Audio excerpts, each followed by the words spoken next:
សួស្តីបងៗទាំងអស់គ្នាថ្ងៃនេះអ្នកលក់មកផតតាគៀបជូនបងទស្សនាបងគឺថាឲ្យអ្នកលក់ទុំចាក់ហើយគឺមានច្រើនម៉ូដមែនតែនហ្មងបង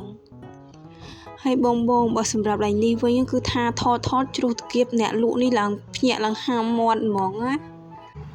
សម្រាប់ម៉ូដតាគៀបរបស់យើងគឺមានច្រើនម៉ូដមែនតែនហ្មងបងអ្នកលក់ទុំចាក់ហើយចាក់បានប្រហែលជាបាន300តាគៀបជាងហើយមានឲ្យប្រហែលជា100ម៉ូដជាងណាបងហើយខ្ញុំក៏បានលើកម៉ូដខ្លះៗជូនបងទស្សនាដែរបងអើយប្រភេទសម្រាប់ម៉ូដនេះវិញគឺម៉ូដបែបមានការ៉ុតប្រភេទមួយនេះវិញ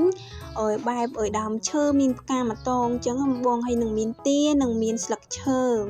សម្រាប់ម៉ូដនេះបែបធម្មតាមានស្ទូប៊ឺរីមួយហើយដូចម៉ូដដូចអ្នកលក់ពាក់នេះក៏ខ្ជូតដែរបងមានពងទានិងដើមផ្កា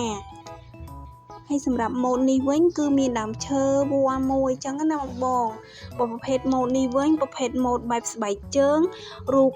កង្កែបខ្ជូតអញ្ចឹងណាបងម៉ូដនេះខ្ជូតមែនតែនហ្មងណាសម្រាប់បងចិត្តខ្ជូតអីគឺអាចរើសម៉ូដនេះបាននិងសម្រាប់ម៉ូដនេះវិញបែបស៊ុបប៊ឺរីបែបធម្មតាដូចគ្នាបងអើយ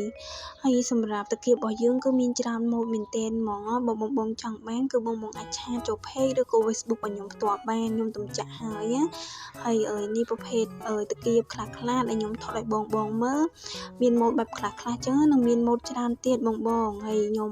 ចុងវីដេអូខ្ញុំនឹងដាក់រូបខ្លះដែលខ្ញុំថតបានជូនបងទស្សនាចឹងណាបងចឹងបងទស្សនាទាំងអស់គ្នាណា